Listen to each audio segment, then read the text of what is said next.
मैं यही कह रहा हूं कि जिन लोगों को ये लगता है कि ईवीएम में गड़बड़ है, और मैं भी मानता हूं कि हाँ गड़बड़ है, कम है या ज्यादा है, तो ये लड़ाई नेताओं की है। हमारा काम वोट डालना है। हम वोट आपको दे रहे हैं, मैंने कोई चीज आपको दी और वो आप तक नहीं पहुंच रही है, तो ये जिम्मेदारी आपकी बनती है कि वो आप तक क्यों नहीं पहुंच रही है। आप भी उसमें उतनी ही जिम्मेदारी के साथ उस काम को आगे बढ़ाएं। जिन नेताओं को लगता है कि ईवीएम में गड़बड़ है, चाहे वो बसपा है, सपा है, कांग्रेस है, इंडिया गठबंधन है, कि तमाम 28 दल, वो लोग इस पर मुखर होकर के बोले कि चुनाव ईवीएम में गड़बड़ है, और चुनाव आयोग से मिले और उससे कहेगा अगर ईवीएम से 2024 का चुनाव होगा तो हम चुनाव नहीं होने देंगे। साथ मानेगा कौन? मानेगा किसकी? मायावती की चुनाव आयोग? मानेगा किसकी? अखिलेश यादव की? मानेगा किसकी? राहुल गांधी की? और वो लोग बोल नहीं रहे, तो मेरे और तुम्हारे बोलने से क्या हो जाएगा भाई? इस बात को जिस दिन बसपा और मायावती ये कह देंगी कि ईवीएम से 2024 का चुनाव नहीं होगा, और जब तक चुनाव आयोग लिख करके नहीं देगा तब तक हम चुनाव आयोग के दरवाजे से उठेंगे नहीं। आए ना बहन जी निकल करके बैठा चुनाव आयोग में। जन्मदिन पे बहन जी ने बोला था कि ईवीएम खिलाफ करेंगे, जब पूछा गया सड़कों पे क्यों नहीं आए, वो कह रही है हमारी अलग रणनीति है। तो कौन सी रणनीति है बताओ फिर भाई? चुनाव आचार संहिता लगने वाली है थोड़े दिन में, 20-25 तारीख के बाद आचार संहिता लग जाएगी। ऐसे में आपको लगता है ईवीएम में गड़बड़ है तो मैं बंद हो जाएगी, उसी दिन हो जाएगी। देखो चुनाव आयोग के हाथ पर ये लोकतंत्र है, और लोकतंत्र में लोगों की चलती है भाई। जिस दिन 5 लाख 10 लाख लोग ईवीएम का घेराव कर, यहाँ चुनाव आयोग का घेराव करते हैं, चुनाव बंद हो जाएगा यार। आज तो ईवीएम में गड़बड़ है, 10 आदमी चुनाव आयोग के दरवाजे तक पहुंचे नहीं है, गए नहीं है, तो चुनाव आयोग तुम्हारी सुनेगा क्यों?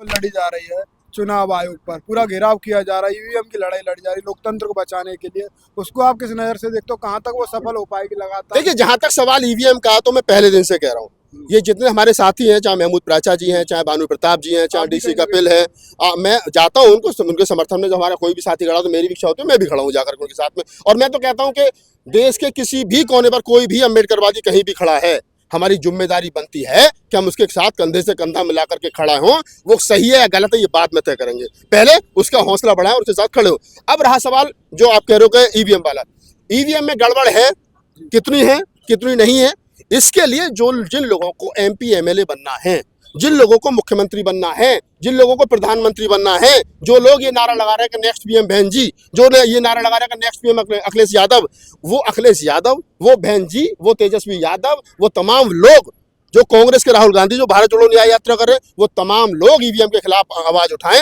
देखिए एक दिन में ईवीएम से चुनाव होना बंद हो जाएगा। जिस दिन कांग्रेस और भारत इंडिया गठबंधन ये कह देगा कि अगर 2024 का चुनाव ईवीएम से होगा तो इंडिया गठबंधन उसका हिस्सा नहीं होगा, उस दिन चुनाव आयोग घुटनों पर आ जाएगा। लेकिन जिन लोगों को ईवीएम का बहिष्कार करना चाहिए वो लोग नहीं कर रहे हैं, और जिन लोगों के करने से कुछ होगा नहीं वो लोग बहुत ताकत लगा रहे हैं। लेकिन फिर भी जो लोग लगा रहे हैं उनके लिए धन्यवाद है, क्योंकि ईवीएम से चुनी हुई है सरकार, मशीन से चुनी हुई है सरकार जो सत्ता के नशे में है, और ये जो जिस नशे में घूम रहे हैं, एक शेर है उर्दू का कि तुमसे पहले जो शख्स एक तख्ता नशी था उसको भी अपना खुदा होने पर इतना ही यकीन था।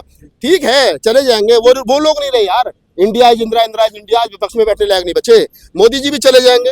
ये हिंदुत्व का नशा थोड़ा सा लोगों के मन में चल रहा है, ये नशा उतरेगा निश्चित रूप से। लोगों को भूख लगेगी, रोटी लगेगी, शिक्षा की जरूरत पड़ेगी, और धर्म कभी खाने को नहीं देता, ये ध्यान रखना। ये धर्म का धंधा भी खत्म होगा, नशा भी उतरेगा, लोग फिर मांगों पर आएंगे, लोग सड़कों पर आएंगे, ये सरकार भी जाएगी, टीवी भी जाएगी। गाँव देहात में मैं लगातार लोकसभा चुनाव की कवरेज कर रहा हूँ, वो मैं जब पूछता हूँ क्या माहौल दिख रहा है, वो क्या कहते हैं कहीं भी बटन दबा दे, खौफ बैठ गया ईवीएम का, वो कैसे आप दूर कर पाएंगे? नहीं मैं क्या कह रहा हूँ, मैंने पहले कहा है कि जिस दिन बहन जी, अब देखिए केजरीवाल जी कहते हैं ईवीएम में गड़बड़ है, घर बैठ के बहन जी ने ट्वीट कर दिया ईवीएम में गड़बड़ है, घर बैठ के अखिलेश यादव ने कह दिया ईवीएम में गड़बड़। अबे ईवीएम में गड़बड़ है तो उसका विरोध क्यों नहीं करते? चुनाव आयोग को लेटर लिखो ना, और बहन जी घोषणा करें, अखिलेश यादव घोषणा करें, केजरीवाल करें, राहुल गांधी करें, हैं मुद्दा बनाए ना ईवीएम को। राहुल गांधी का चुनाव आयोग का घेराव करेंगे, ईवीएम से चुनाव बंद करो, एक दिन में चुनाव बंद हो जाएगा। जिस दिन दिल्ली के अंदर 50 लाख आदमी, जब 10 लाख आदमी आ गए चुनाव आयोग को घेराव करने, और वही लैटरिन करेंगे, वही हगेंगे, वही मुतेंगे, वही खाएंगे, वही पिएंगे, वही थूकेंगे, दिल्ली को बद से बदतर हो जाएगी, और चुनाव आयोग को घुटनों के बल आकर के ईवीएम बंद करनी पड़ेगी।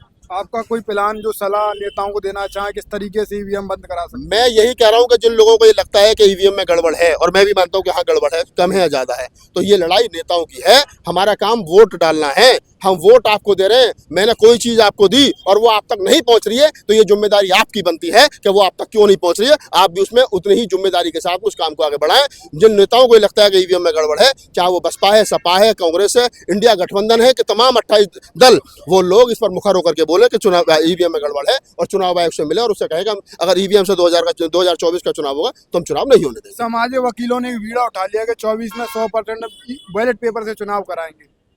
आप भी हैं, हम भी हैं, और वो F19 फिरोजशाह रोड जहाँ ईवीएम के खिलाफ पीसी होती है वो भी हुई है। इसको आगे लगाना और ध्यान रखना, मैं बोल रहा हूँ बड़ी जिम्मेदारी के साथ में। कहना कि राहुल नागपाल कह रहा था कि वो फिरोजशाह रोड E24 राजेंद्र पाल गौतम जी का ऑफिस है एमपी मिशन का, और वो भानु प्रताप जी, राजेंद्र पाल गौतम जी, महमूद प्राचा जी, डीसी कपिल जी, बलराज मलिक साहब, वो तमाम हमारे वकील साथी जो कह रहे हैं कि 2024 का चुनाव ईवीएम से नहीं होगा, हम इसको बंद करा करेंगे, तो वो साथी भी यही और मैं भी यही, और मैं कह रहा हूँ कि जब तक राजनीतिक लोग इसमें नहीं आएंगे तब तक चुनाव ईवीएम से ही होगा, ये चाहे कुछ भी कर ले। अन्य राज्यों की राजधानी में घूम रहे हैं, अभी लखनऊ में बैठक हुई, क्या होगा उससे? आप घूम लो, मैं कह रहा हूँ ताकत गलत जगह लगाई जा रही है भाई। गलत आप लखनऊ चले जाओ, गोवा चले जाओ, पठानकोट चले जाओ, जहां मर्जी चले जाओ, लोगों को पता है ईवीएम में गड़बड़ है, तुम्हें पता है ईवीएम में गड़बड़ है, मुझे पता है ईवीएम में गड़बड़ है, भानु प्रताप जी को पता है ईवीएम में गड़बड़ है, सबको पता है। लेकिन सबकी बात मानेगा कौन? मानेगा किसकी? मायावती की चुनाव आयोग मानेगा किसकी? अखिलेश यादव की मानेगा किसकी? राहुल गांधी की। और वो लोग बोल नहीं रहे, तो मेरे और तुम्हारे बोलने से क्या हो जाएगा भाई? मेरी और तुम्हारी जिम्मेदारी बनती है मैं लोगों को अवेयर करूं, जागरूक करूं, मेरी जिम्मेदारी बनती है। कहीं समाज के साथ शोषण अत्याचार हो रहा है तो मैं उसके साथ खड़ा रहूं, मेरी जिम्मेदारी ये बनती है कि कहीं भी गैर संवैधानिक काम होता है तो मैं उसके खिलाफ बोलूं, मेरी जिम्मेदारी ये बनती है कि भारत का जमहूरियत, भारत का लोकतंत्र कैसे मजबूत हो, मैं इसके लिए काम करूं। मेरी जिम्मेदारी ये नहीं बनती कि ईवीएम में गड़बड़ है, ईवीएम में गड़बड़ है, वोट मैंने दिया और वोट अगर उन तक नहीं पहुंचा तो उनकी जिम्मेदारी बनती है कि मेरी दी हुई आइटम उनके पास तक क्यों नहीं पहुंच रही है, वो उसके लिए वो जवाबदेह हैं। क्योंकि मैं चाहता हूं बसपा की सरकार बने, मैं चाहता हूं कांग्रेस की सरकार बने, मैं चाहता हूं सपा की सरकार बने। वोटर चाहता है मोदी जी हटे, सब दुखी हैं, लेकिन मोदी जी नहीं हट रहे हैं, और जिनको मुख्यमंत्री बनना है, प्रधानमंत्री बनना है, जिनको मिनिस्टर बनना है, सांसद बनना है, वो नहीं आ रहे हैं आगे, तो इसका मतलब उनको भी पता है कि कुछ नहीं होना, वो सब हमारे घर में बैठे। और यही है जमहूरियत के लिए खतरनाक, यही है लोकतंत्र के लिए खतरनाक, लोगों का इस प्रकार उदास होकर के घर में बैठ जाना और नेताओं की खामोशी और चुप्पी बने रहना, ये कहीं ना कहीं लोकतंत्र के लिए एक खतरनाक है। लास्ट सवाल है आपसे आखिरी, क्या आपको लगता है कि मायावती, राहुल गांधी और अखिलेश यादव ईवीएम को बंद करा पाएंगे?